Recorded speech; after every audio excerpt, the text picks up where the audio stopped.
Hello everyone, welcome to learn and practice. আজকে আমরা domains of ডেভেলপমেন্টের উপর আলোচনা করব। ডোমেইনস কি? ডোমেইনস মানে হচ্ছে টাইপস। ডোমেইনস অফ ডেভেলপমেন্ট কোথাও কোথাও 4টে দেওয়া আছে, কোথাও আবার 5টে দেওয়া আছে। তো আমাদের সিলেবাসে 6টি দেওয়া আছে। সেগুলি কি কি? Physical, cognitive, emotional, social, moral and language. First domain হচ্ছে ফিজিক্যাল ডোমেন।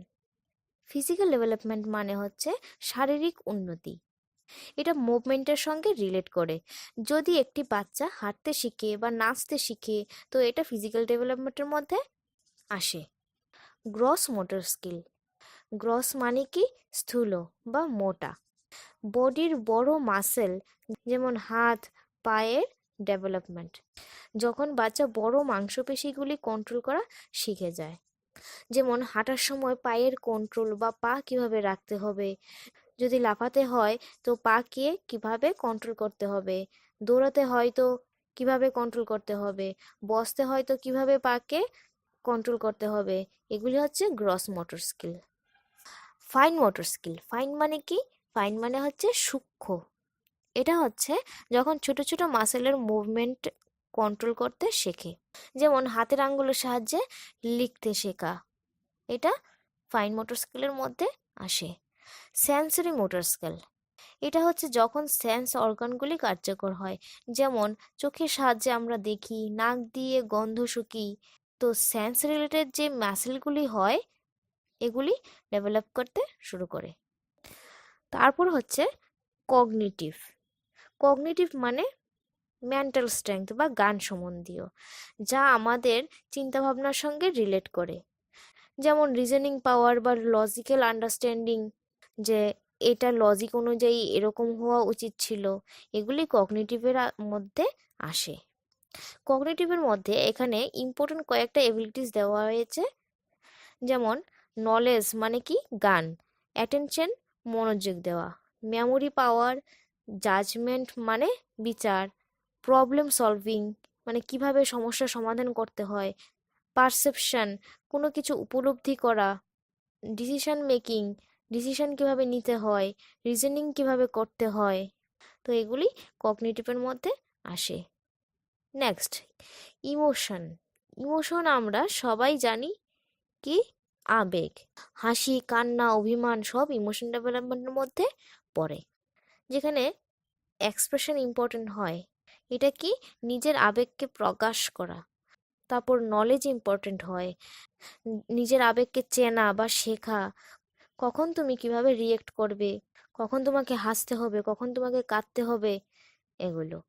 আর সবশেষে কি? রেগুলেশন। তোমার খুব রাগ হয়েছে, তুমি তোমার রাগকে কিভাবে কন্ট্রোল করবে বা কিভাবে রেগুলেট করবে, এটা আসে রেগুলেশনের মধ্যে। Next, social domain. It's related to relationship. আমরা কিভাবে কথাবার্তা বলি, কিভাবে আমরা পাবলিক প্লেসে অন্যদের সঙ্গে ব্যবহার করি, সোসাইটিতে কিভাবে নিজেকে অ্যাডজাস্টমেন্ট করি, এসব আসে সোশ্যাল ডোমেনের মধ্যে। ভালো ব্যবহার আর খারাপ ব্যবহার কোনটা সেটা বোঝা, এগুলো আসে সোশ্যাল ডোমেনের মধ্যে। তারপর হচ্ছে মরাল ডেভেলপমেন্ট। মরাল ডেভেলপমেন্টে কি হয়? বাচ্চার ক্যারেক্টার ডেভেলপ হয়, শিশু ঠিক আর ভুলের মধ্যে পার্থক্য করতে শেখে। At last, language. ল্যাঙ্গুয়েজ মানে কি? ভাষা। একটি শিশু একদিনে বা এক বছরেই বলতে শিখে যায় না। সে ধীরে ধীরে শুনে, সেটাকে বুঝতে চেষ্টা করে, তারপর সে বলতে চেষ্টা করে, সব শেষে সে আমাদের মতো কথা বলতে শেখে। তো এটা ল্যাঙ্গুয়েজ ডেভেলপমেন্টের মধ্যে আসে। ডেভেলপমেন্টের ডোমেনগুলি ইন্টার রিলেটেড হয়, কিন্তু কোনো কোনো সময় পুরোপুরিভাবে সেগুলি রিলেট করে না। যেমন ধরো, কোনো শিশু ফিজিক্যাল ডেভেলপমেন্ট তেমন হয়নি, কিন্তু তাকে কোনো কোশ্চেন জিজ্ঞাসা করলে সে ভালোভাবে আনসার দিতে পারছে। তো সে ফিজিক্যালি ফিট না হলেও তার কগনিটিভ ডেভেলপমেন্ট হয়েছে। তো এটা ঠিক, ডেভেলপমেন্টের ডোমেনগুলি একটা আরেকটার সঙ্গে রিলেট করে ঠিকই, কিন্তু সেটা সব সময় কার্যকর হয় না। এবার চলে আসছি প্রিভিয়াস ইয়ারের কোশ্চেন পেপারে। ফার্স্ট কোশ্চেন, সেটা এসেছিল 2017 পেপার 1-এ।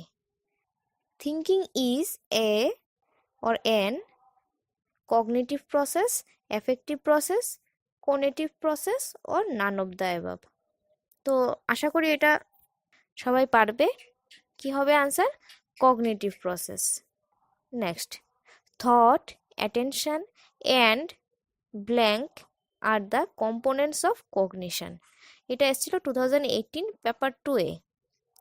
অপশনগুলো কি দেওয়া আছে? Feeling, perception, interest or none of the above. তো কগনিশনার কম্পোনেন্ট কি হবে? এগুলোর মধ্যে কোনটা পড়েছি? পারসেপশন। পারসেপশন মানে কি? কোনো কিছু উপলব্ধি করা। আশা করি বোঝা গেছে সবগুলো ডোমেন ভালো করে। আমাদের কনসেপ্টটা ক্লিয়ার করে রাখলেই হবে, যাতে করে আমরা যেখান থেকে কোশ্চেনটা আসুক না কেন আমরা যেন অ্যাটেন্ড করতে পারি। আজকের মতো এতটুকুই। আবারও নিয়ে আসবো একটি নতুন ভিডিও। ততক্ষণ পর্যন্ত ভালো থেকো।